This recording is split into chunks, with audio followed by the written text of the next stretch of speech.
You say you want to be happy. You read the books. You set the goals. You fill your space with vision boards and mantras. You tell yourself you're healing, you're growing, you're doing the work. But somewhere beneath the affirmations and the checklists, you're still tired. You're still aching. You're still looking for something you can't quite name.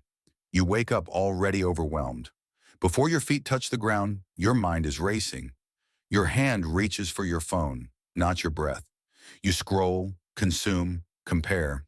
And before you even begin your day, you've already left yourself behind. You chase productivity like it's a god. You wear busyness like it's proof you matter. But deep down, in the spaces between tasks and timelines, there's a question echoing. Is this it? You've done everything the world told you to do. You've climbed. You've pushed. You've achieved. And still, something feels missing. That feeling isn't failure. It's the truth knocking on your door. So let's start there. Not with what you want, but with what you keep doing that gets in the way. This isn't a motivational speech. This is a quiet revolution, a mirror you've avoided, a voice that doesn't want to hype you up. It wants to wake you up because you'll never be happy if you keep doing this. They told you happiness was out there, somewhere beyond the next achievement, the next paycheck, the next version of yourself. So you chased it like a finish line. You ran harder. You optimized everything. Your mornings, your mind, your meals. You learned the productivity hacks. You sacrificed sleep. You filled journals with gratitude and goals. You became your own project. But happiness doesn't work like that. It isn't a reward for hard work. It isn't a prize at the end of discipline. It isn't a destination you arrive at once you've suffered enough. You've been sold a lie, one that says just improve enough and joy will come. One that says happiness is a formula. If you just get the variables right, the money, the body, the habits, you'll finally be okay. But here's the problem. Even when you get it right, the emptiness lingers because what you're really chasing isn't happiness. It's escape from yourself, from now, from being human. Happiness cannot be pursued. It must ensue, said Viktor Frankl. It is the side effect of a meaningful life, not the goal of one. But meaning asks more from you than pleasure does. It demands presence, not perfection. It requires depth, not dopamine. It requires losing yourself in something greater, not just building yourself up like a trophy. The world is full of people who have everything they ever wanted and still cry in the dark because they climbed a ladder that was leaning on the wrong wall. So maybe it's not more success you need. Maybe it's silence, stillness, truth. Because until you stop treating happiness like a job, you'll never feel it. Not truly. You think you're chasing happiness, but you're really chasing stimulation. You confuse the spark of dopamine with the glow of inner peace. You mistake excitement for alignment, pleasure for purpose. It's not your fault. You were trained for this, conditioned to believe that comfort equals joy, that distraction is relief, that more is better, always more. So you stay plugged in, endless scrolling, endless tabs, endless noise. You're addicted to feeling something, anything, because feeling nothing is terrifying, because silence is a threat, not a sanctuary. But here's the truth. The happiness you're chasing can't reach you when your nervous system is flooded, when your mind is darting between 50 apps, when your attention is never where your feet are. You're like a machine fed just enough energy to keep going, but never enough to truly wake up. The world profits off your restlessness.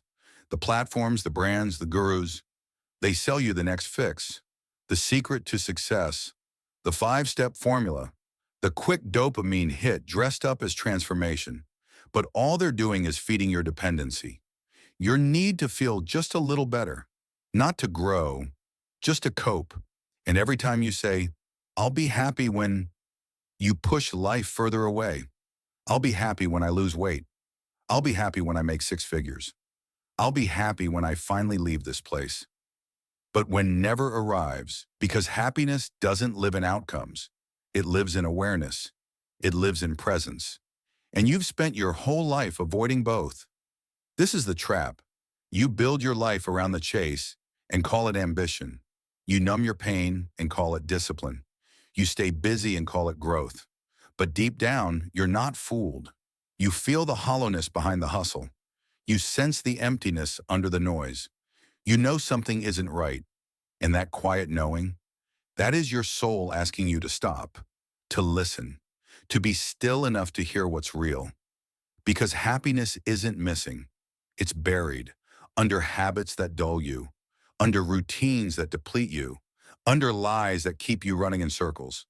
You don't need more hustle. You need to come home. You think the pain is the problem, but the real problem is your unwillingness to feel it. Every moment of discomfort, you flee into your screen, into your work, into someone else's life, anywhere but here. You run from silence because silence speaks. It reminds you of who you are when no one is watching. And maybe that's the part that terrifies you. Not failure, not loneliness, but honesty. You've built a personality like armor. You've filled your days like a drug. You've taught yourself to survive, but not to feel. And the irony? You're not alone in this. Most people are living in exile from themselves, smiling, achieving, performing, but disconnected. Floating above their own life like ghosts pretending to be human, they fear stillness because stillness is a mirror. And in that mirror, they see the things they've buried: regret, shame, insecurity, the weight of unprocessed years. But ignoring them doesn't heal them. Avoiding them doesn't erase them. What you run from rules you. That anxiety, it's not a flaw, it's a messenger. That ache in your chest, it's not weakness, it's a compass. But you'll never know that until you stop numbing yourself with noise.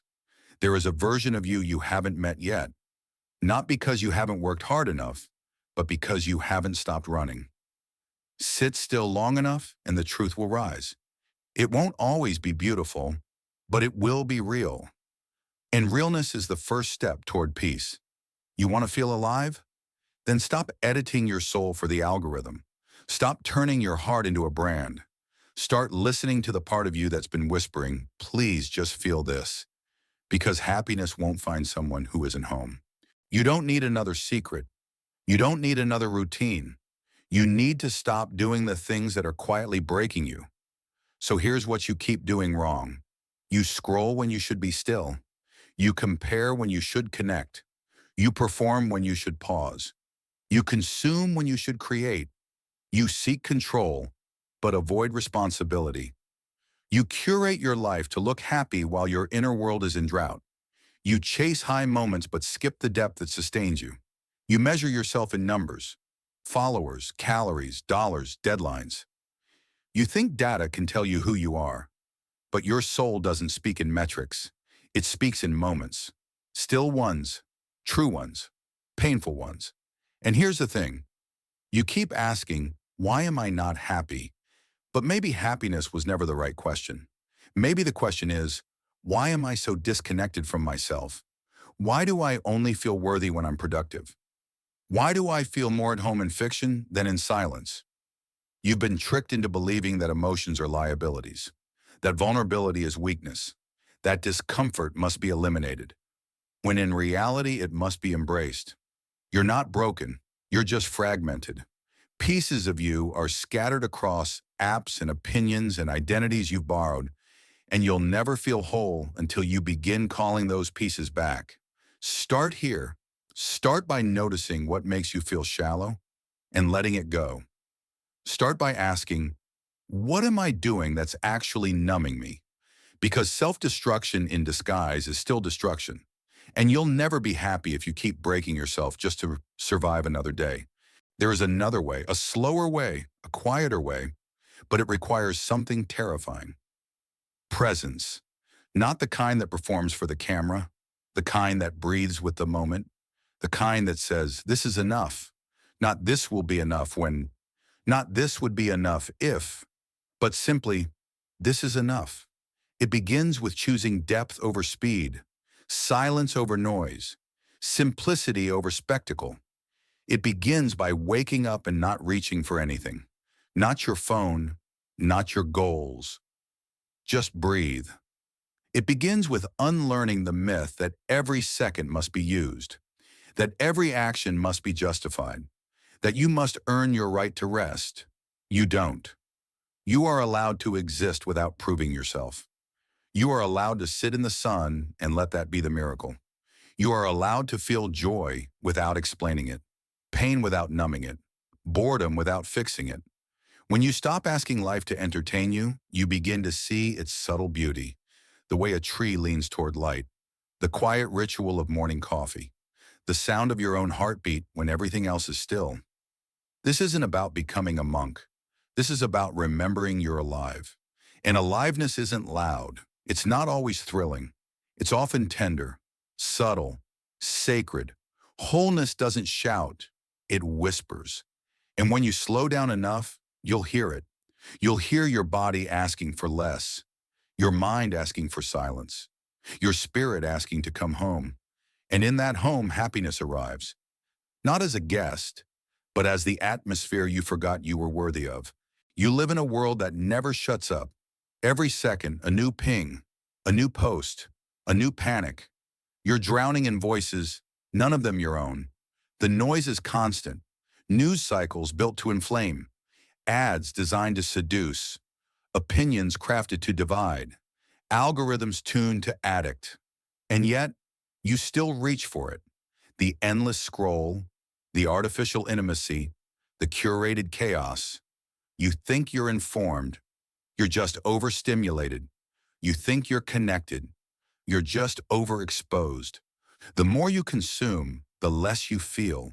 The more you react, the less you remember who you are. Silence used to be normal. Now it's unbearable. But silence is where you meet yourself, where the real work begins, where meaning returns from exile. Until you reclaim silence, you will remain lost in other people's noise. So turn it off. Turn it all off. And notice what remains. That's you. And you've been waiting. You've been sold a future, one that promises one day it will all make sense. One day you'll finally feel whole. One day you'll wake up and just be happy. But that future doesn't exist. It's a mirage, a lie dressed in hope. Because every time you get there moves. You've been conditioned to defer your joy, to believe fulfillment lives on the other side of effort. But joy doesn't exist in the future. It exists in presence. And presence is not passive. It's a rebellion against everything you've been taught. To be here, fully, humbly, honestly, is the greatest resistance in a world addicted to what's next. So stop outsourcing your peace to the future. There is no one day. There is only now. And if now isn't enough, no day ever will be. You've made healing another performance. You journal, you meditate, you read all the books, you chase closure like it's a trophy. But sometimes healing isn't about more insight. It's about less resistance. You don't need more answers. You need to sit with what already hurts. You keep trying to fix yourself as if pain makes you unworthy, as if sadness disqualifies you from being whole. But what if healing isn't becoming someone new, but remembering who you were before the world told you to be someone else? What if it's not about progress, but integration? To take the broken parts and hold them without shame? To stop asking, when will I be done healing? And instead whisper, I am allowed to live, even with this. Integration means carrying your pain with grace, letting it shape you, not define you. You are not a project. You are a person. Let that be enough. You want a life that matters, but you think that means it has to be loud. You chase legacy. You want to be seen. You think scale equals significance. But maybe the most important things you'll ever do won't go viral. Maybe it's the hug no one saw, the apology that took everything in you, the silent moment of choosing love over ego. There is a quiet beauty in living small, not invisible, but intimate, not grand, but grounded. You don't need to impact millions. You need to live truthfully with the few who know you. The world doesn't need another influencer. It needs more honest people. So stop trying to be impressive, be sincere, do small things deeply, with full attention, with full heart. That's enough. That's everything. Happiness is fleeting, but wholeness stays.